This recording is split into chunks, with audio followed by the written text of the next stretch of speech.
Евгений Пригожин, кажется, действительно погиб. Человек, который стал суперзвездой благодаря войне в Украине, был убит на территории России. Месть Путина за мятеж оказалась жестокой. Впрочем, Пригожин стал неугоден не только потому, что повел войска на Москву и воткнул, как заявил Путин, нож в его спину. Это удар в спину нашей стране и нашему народу. Его главная вина заключалась в другом. Он слишком стал популярен за время войны. А военачальник в России по определению не может и просто не имеет права быть популярным. История дала бы Пригожину немало уроков на этот счет, да только он не захотел их брать. С вами Павел Коныгин, и это «Разборы». Сегодня мы вспомним судьбы самых популярных командиров современной России и посмотрим, чем закончились истории их невероятных взлетов.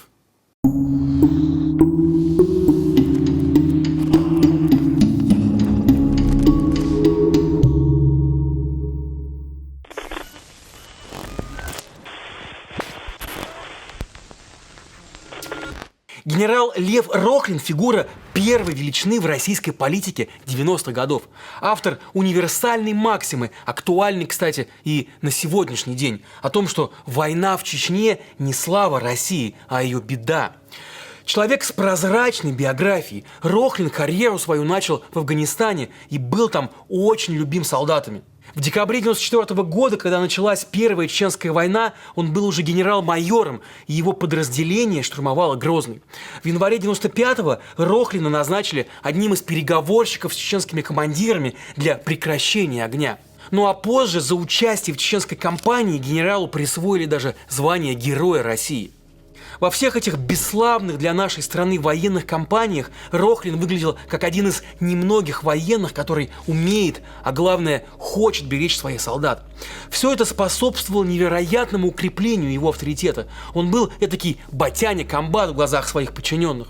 Государство, конечно, не преминуло этим воспользоваться, и Рохлина потянули в политику. В декабре 1995-го он стал депутатом Госдумы и даже возглавил там комитет по обороне. Но надежды своих политических демиургов Рохлин так и не оправдал. Он отказался от звезды Героя России и попер против власти. Как политик Рохлин эксплуатировал беспроигрышную риторику. Он говорил, что отлично знает, в каком ужасном состоянии находится армия и понимает всю несправедливость происходящего. Ну и также говорил он, что всему виной, конечно, заворовавшиеся чиновники. В 1997 году Ельцин решил сократить численность армии, и Рохлин стал самым громким критиком этой реформы. Генерал создал движение в поддержку армии, оборонной промышленности и военной науки. Целью организации была заявлена защита армии и восстановление справедливости в отношении военнослужащих. Ничего вам это не напоминает? Мы разберемся с теми, кто уничтожает русских солдат, и вернемся на фронт. Справедливость в войсках будет восстановлена, а после этого справедливость для всей России. До сих пор непонятно, действительно ли Рохлин готовил госпереворот, но вот косвенных свидетельств было очень немало. В 1997 году он объездил больше 20 городов, проводя закрытые беседы с военными. Один из соратников Рохлина, военный Николай Баталов, рассказывал, что переворот должен был начаться в Волгограде, где находился преданный Рохлину корпус. Военные в других городах должны были занять власть в тот же день, а Рохлин, как лидер, потребовал бы отставки Ельцина. Однако никакого похода так и не получилось. В июле 1998 года Рохлин был найден мертвым на собственной даче. Официальная версия гласит, что его, спящего, застрелила жена, якобы после семейной ссоры. Супруга, поначалу сознавшаяся в убийстве, вскоре стала отрицать свою причастность и даже заговорила о людях, которые проникли ночью на дачу Рохлиных, застрелили генерала, а затем запугали ее саму, принудив взять вину на себя. Улики действительно заставляли сильно сомневаться в причастности Тамары Рохлиной к убийству кумира сотен тысяч солдат и офицеров. На следующий день после убийства Рохлина недалеко от его дачи был найден обгоревший автомобиль с 3 людьми внутри. Этих мужчин застрелили, а после этого подожгли. Среди убитых опознали известного киллера Пронина. Сторонники Рохлина предполагали, что умершие могли быть причастны к наемному убийству генерала, и их самих потом устранила какая-то неведомая специальная сила с целью сорвать планировавшийся государственный переворот. Так что сместил Ельцина вовсе не Рохлин, а неприметный полковник Путин. На момент несостоявшегося мятежа он занимал позицию заместителя управделами президента. Ну а вот буквально через 3 недели после убийства Рохлина был назначен директором ФСБ, откуда вскоре и прыгнул в премьер. Тамара, жена Рохлина, получила 8 лет колонии, но из-за пересмотра дела вышла на свободу раньше, в 2001 году. Через несколько лет ЕСПЧ удовлетворил жалобу Рохлиной на большой срок предварительного заключения и затягивание судебного процесса. Российский суд не заставил себя ждать. В конце 2005 года Рохлину повторно признали виновной в убийстве мужа и приговорили опять к 4 годам лишения свободы условно.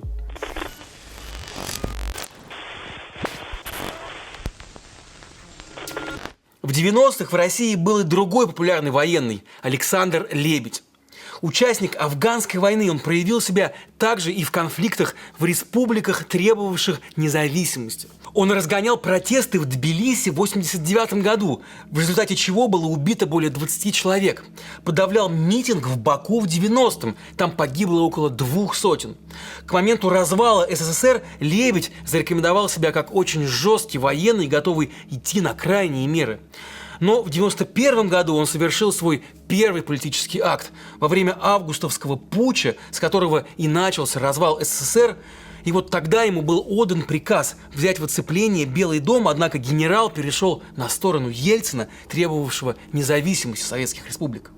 Когда началась война в Чечне, Лебедь подал в отставку, а потом много и открыто критиковал действия российского руководства в Чечне. Тогда такое было еще возможно. Но в отличие от нынешних критиков, Лебедь выступал за прекращение войны. Ну и, кстати, ему приписывают цитату, якобы сказанную в январе 1995 года, сразу после кровавого штурма Грозного. «Дайте мне набрать роту из детей элиты, и война через день закончится». Как тут не вспомнить, как Пригожин отзывался о детях элиты? Как может зять Шойгу поехать в Арабские Эмираты и своей попочкой трясти? И, к сожалению, дети элиты, в лучшем случае, они свои, извиняюсь, хлебальники закрыли. Все приемчики, оказывается, были давно обкатаны. В декабре 1995 года Лебедь стал депутатом Госдумы, после чего начал готовиться уже к президентским выборам 1996 года. Экономические проблемы, преступность и война в Чечне – вот в таком состоянии страна и подошла к этим самым выборам. Лебедь строил кампанию на критике 2 фаворитов в предвыборной гонке – Ельцина и лидера КПРФ Геннадия Зюганова, а также на обещании скорейшего прекращения войны. В итоге генерал занял на выборах аж 3-е место и набрал 14% голосов, что ни разу не мало и стало главной неожиданностью. Дело шло ко 2-му туру, так как никто из кандидатов не набрал больше 50% голосов. И вот все понимали, что электорат Лебедя сыграет теперь решающую роль во 2-м туре между Ельциным и Зюгановым. И Ельцин тоже это понимал, а потому уже 18 июня, через 2 дня после 1-го тура, назначил Лебедя секретарем Совета Безопасности в обмен на призыв голосовать за действующего президента, то есть за себя. Так Лебедь получил одну из самых важных должностей в России. Позже Лебедь стал подписантом и Хасавюртовских соглашений. Они завершили Первую Чеченскую войну. То есть, даже не став президентом, слово, данное избирателям, Лебедь таки сдержал. Занятый пост на время заставил Лебедя, если не замолчать, то немного снизить градус критики власти. Но политические амбиции у него все равно оставались. И в 1998 году Лебедь стал губернатором Красноярского края. При этом бывший военный продолжал откровенно комментировать все, что происходило в стране. В том числе и после того, как к власти пришел Владимир Путин. Например, рассуждая о том, может ли российское руководство быть причастным к взрывам домов в конце 90-х, Лебедь отвечал так: «Я в этом почти уверен». В апреле 2002 года Лебедь отправился на открытие горнолыжной трассы в Красноярском крае. Поездка завершилась катастрофой. Его вертолет разбился, задев линии электропередач. Авария была очень странной. Экипаж сменили за 2 дня до вылета, а на картах не было этих самых злосчастных линий электропередач. Да и погода была нелетная. Из 17 пассажиров и 3 членов экипажа погибло 8 человек, в том числе и строптивый генерал Лебедь. Борис Березовский, который к тому моменту успел уже стать противником Путина, прокомментировал эту смерть так, цитирую: В споре между серым президентом-полковником и ярким генералом-губернатором в России, конечно же, должна победить серость. Впрочем, слухи о том, что на борту вертолета была взрывчатка, официально так и не подтвердилось. Спустя годы такие же слухи появятся и после гибели уже Пригожина. Пожалуй, хватит уже параллелей. Пригожин – это вам не Лебедь. Кстати, Лебедь был последним военным, которого российская власть официально допустила до руководящих постов. Небольшое, но важное отступление. Чтобы продолжать нашу работу, нам очень нужна ваша поддержка. Любую удобную для вас сумму вы можете задонатить по QR-коду на экране или по ссылкам в описании. Ваши регулярные пожертвования помогают нам продолжать делать свою работу и оставаться с вами. А вместе мы не одиноки.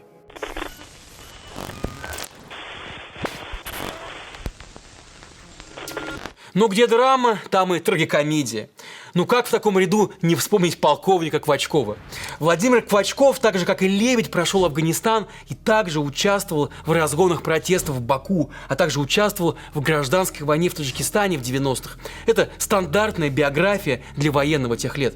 С 1994 года служил в ГРУ, главном разведывательном управлении. Однако в политику он пошел только в нулевых и зашел сразу с козырей. В 2005 году Квачкова арестовали, обвинив в покушении на символ реформ 90-х Анатолия Чубайса. На тот момент он был председателем правления энергетической компании РАО ЕС. По версии следствия, Квачков пытался взорвать его машину на почве экстремистских взглядов, и, конечно, неприязни. Сидя в СИЗО, бывший военный участвовал также и в довыборах в Госдуму и набрал почти 30% голосов, уступив пенсионеру ФСБ Сергею Шаврину всего 2% голосов. Квачков был приговорен к 5 годам лишения свободы, но отсидел только 3 года. В процессе пересмотра дела коллегия присяжных Московского областного суда признала его таки невиновным. В 2009 году бывший военный создал народное ополчение имени Минина и Пожарского, позже признанное экстремистским. Целью движения было заявлено освобождение России, в которой царит неразбериха, ведь, цитата, «не поймешь, кто управляет страной». Квачков также опирался и на военных, он много ездил по стране и общался с офицерами. 22 декабря 2010 года Квачков вышел на свободу, а 23 декабря был снова задержан по обвинению в подготовке военного мятежа. Деятельность народного ополчения показалась силовикам очень опасной. Квачков освободился только в 2019 году и продолжил критиковать российскую власть. В 2023 году он вступил в клуб рассерженных патриотов. Это люди, которые выступают за войну с Украиной, но недовольны ходом конфликта. И, наконец, в 2023 году его снова судили, но теперь уже за дискредитацию армии и приговорили теперь уже к штрафу.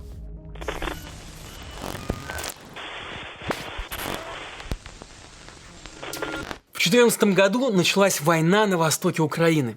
Россия официально не вмешивалась в происходящее, хотя, как теперь мы все знаем, имела там своих наместников. Эти люди, в основном мелкие и средние руки криминальные элементы, стали командирами различных местных ополчений, но на деле, конечно, это были просто банды, которые пилили местный ресурс. Это вообще удивительный феномен. Донецкие и луганские командиры почти никогда не погибали на поле боя. Например, Александр Беднов, командир группировки «Бэтмен», погиб, когда его колонну расстреляли в Луганской области другие сепаратисты, то есть свои, пытаясь его задержать за участие в коррупционных схемах. Командир группировки «Призрак» Алексей Мозговой был тоже убит под Луганском. Его автомобиль попал в засаду. А командир казачьего полка ЛНР Павел Дремов, вот совпадение, был тоже взорван в автомобиле и тоже под Луганском. И тоже не на поле боя. А командир подразделения «Спарта», как вам, Арсен Павлов, известный как Моторола, так вот, он тоже стал жертвой взрыва, но уже в лифте собственного дома в Донецке. Его друга, тоже военного командира и преступника Гиви, застрелили в Макеевке из гранатомета. Так что, дорогие зрители, вы сами видите, командирам на фронте было куда безопаснее, чем дома. Устранение командиров еще в 2015 году приписывалось ЧВК Вагнеру. Тогда просто никто не понимал, как функционирует эта компания и кто ею управляет. Одним из главных лиц так называемой «русской весны» стал в 2014 году уроженец Москвы Игорь Гиркин, также известный как Стрелков. Бывший сотрудник ФСБ, прошедший несколько локальных конфликтов, был, как говорили в Донецке, лидером ополчения. Но неожиданно, спустя всего несколько месяцев после начала войны, Гиркин покинул Донецк и, по всей видимости, только поэтому и сохранил себе жизнь. В 22 году он стал одним из самых ярких критиков стратегии Минобороны в этой войне, потому что настаивал, что воевать надо тотально и объявлять всеобщую мобилизацию. Ну и вот потому сначала пропагандисты обвинили его в том, что еще в 2014 году он не начал войну и не победил в ней, а потом и власть уже и вовсе посадила его в тюрьму за посты в Телеграме. В теории Стрелков мог стать очень популярным военным, причем в патриотических кругах. Ну, именно поэтому, наверное, Кремль и устранил его.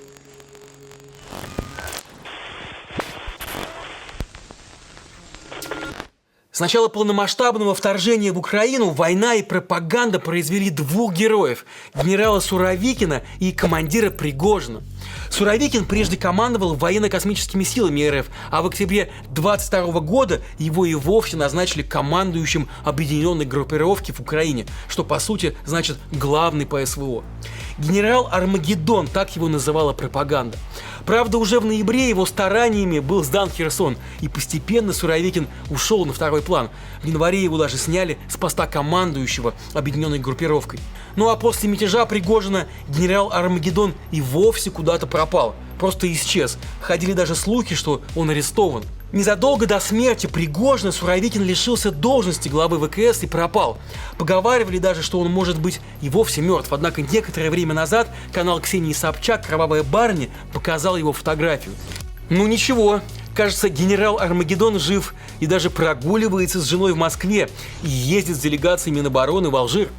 Что же касается Пригожина, то он, даже не будучи военным, похоже, очень хорошо выучил истории Рохлина и Лебедя, однако только первую их часть, ту, которая про успех. Его медиа сумели создать образ жесткого командира, но при этом очень успешного. Мол, кадровые военные у Шойгу ничего не могут, а вот Пригожин берет города. Но потом неудачный мятеж, отступление в Беларусь и самолет, догорающий в поле Тверской области. Ну, что ж тут скажешь? Командиры, учите историю, особенно новейшую. Войны всегда рождают популярных политиков. Например, после Второй мировой войны в странах-союзницах СССР к власти приходили люди, сделавшие карьеру в ходе сражений. Ну вот в Великобритании, например, премьерами стали Энтони Иден и Клемент Этли, служившие у Черчилля в качестве военных советников. Сам Черчилль, как одно из лиц победы, в 50-х также возвращал себе пост министра. В США в 1953 году президентом стал генерал Эйзенхауэр, сделавший именно Второй мировой. Но в Советском Союзе ситуация была иная. Маршал Жуков, которого советская пропаганда возвышала всю войну, попал в опалу. Против него было даже возбуждено так называемое трофейное дело, мол, Жуков наворовал трофеи в Берлине. Параллельно заслуги маршала постоянно занижались. Очевидно, что руководители страны Жукова боялись, а потому и все остальные военные также были отодвинуты от политики, просто от греха подальше. Уже после развала Союза в 90-е Ельцин на своем опыте понял, как это опасно – конкурировать с популярными командирами. Владимир Путин не хочет искушать судьбу, а потому действует на опережение. Ну вот кто, например, знает людей, ответственных за вторжение в Грузию? Российская пропаганда считает, что это была отличная операция, но кто же стал ее лицом? Да никто. Ну а вот кто именно аннексировал, например, Крым? Да мы и не знаем вовсе. Давно всем пора усвоить, герой в России может быть только один, и это альфа Владимир Путин. А всем, кто будет популярнее, не сносить головы. Но давайте задумаемся. А что это за страна такая вообще без героев? И может ли быть праведной та война, на которой невозможно стать этим самым героем? Наверное, об этом стоит задуматься и просто поразмышлять тем, кто сейчас на поле боя проливает свою и чужую кровь ради славы сумасшедшего дедушки.